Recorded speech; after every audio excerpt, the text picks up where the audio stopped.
The reading is from Matthew chapter 4, verse 12 through 23. It's a long reading, but it's extremely important. So follow along with me. We'll read it, we'll ask some questions, and then we'll use the Old Testament to unpack it. This is a very important text.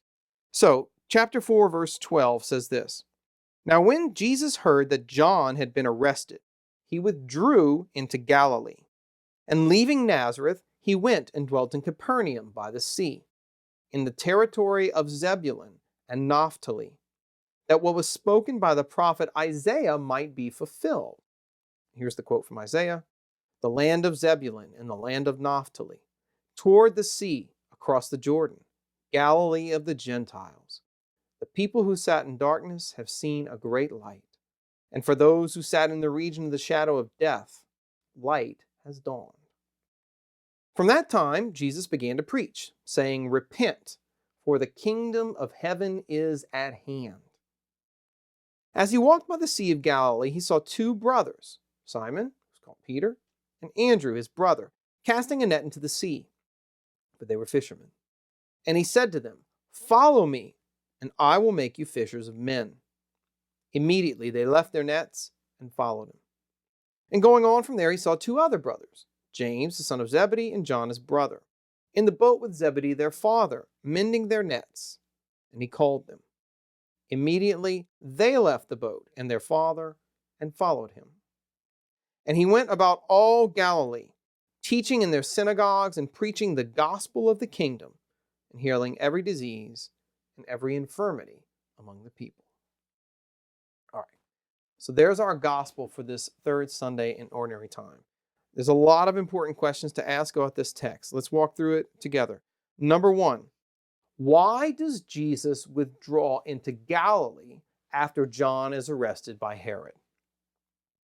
Number two, why does Jesus go and dwell at Capernaum in the land of Zebulun and Naphtali? I mean, you can see this here. This is something that Matthew twice emphasizes. He not only tells you that Jesus dwells in the land of Zebulun and Naphtali, he then quotes a prophecy from Isaiah that speak about these territories.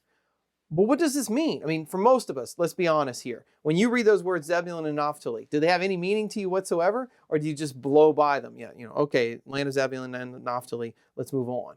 Well, why is Matthew emphasizing it? Who were Zebulun and Naphtali? And why is it so important that Jesus start his ministry there and not elsewhere? Third question. Why does Jesus then begin to preach about the coming of the kingdom of heaven? What would that have meant in a first century Jewish context? And then finally, fourth, why does Jesus begin to call the 12 apostles? We see here the account of Peter, Andrew, James, and John, the first four of the 12 to be called. What's the significance of his calling apostles? And what would that have meant in a first century Jewish context? So let's walk through each one of those together. Number one, after John's arrest, Jesus withdraws into Galilee. Why? Why Capernaum? Why Galilee?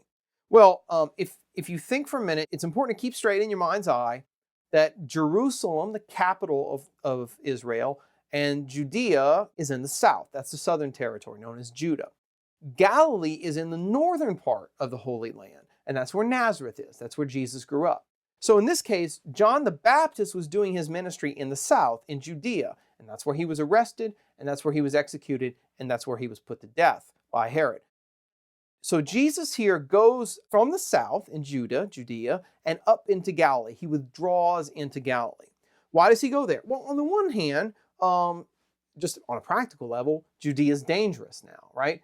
John has just been beheaded as a prophet, and Jesus, if he were to begin ministry there, would face some of the similar dangers from the king and from authorities. So it's practically speaking, very wise decision to get out of Judea, which is hotbed for this kind of political turmoil, and move into a safer, quieter territory up in the north in Galilee.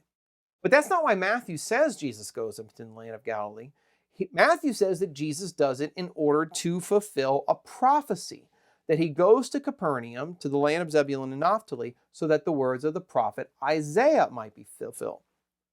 Okay, and then he gives you the quote from Isaiah that I read.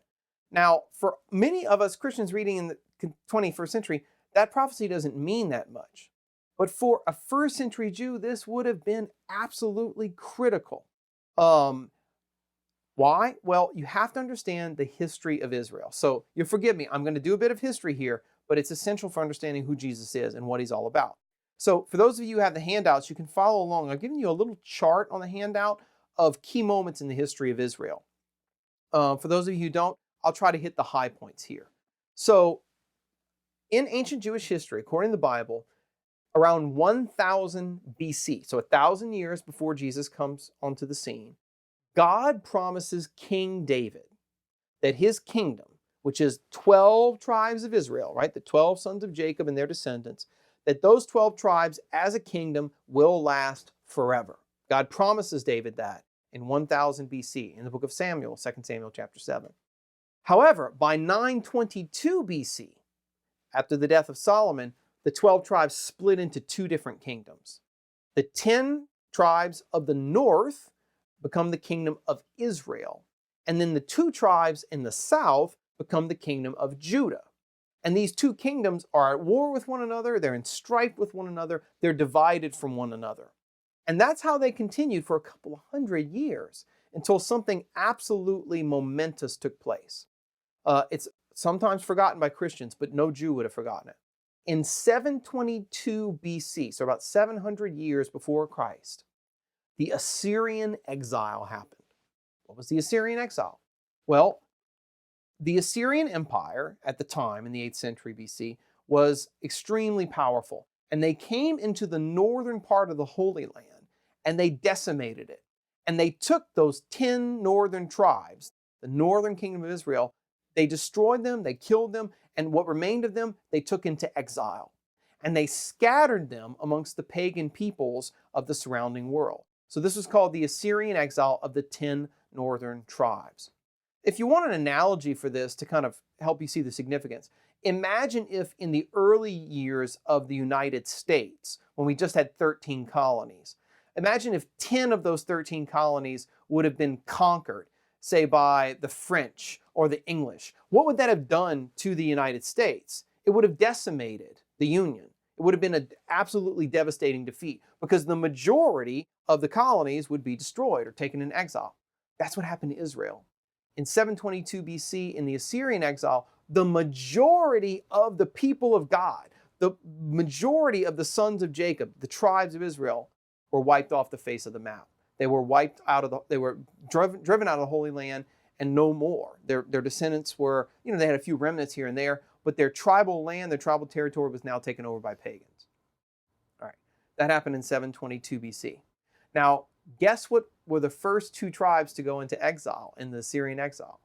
It was the tribes of Zebulun and Naphtali. In other words, the territory of Galilee is where that exile began, where the overthrow of the 12 tribes started. And that's where Jesus is going to begin his public ministry. What he's going to do is precisely where the exile began is where Jesus is going to start undoing the effects of the exile. Precisely where the 12 tribes were decimated and broken into pieces and scattered to the 4 winds is where Jesus is going to begin calling his 12 disciples in order to gather around himself a new Israel in order to establish a new kingdom.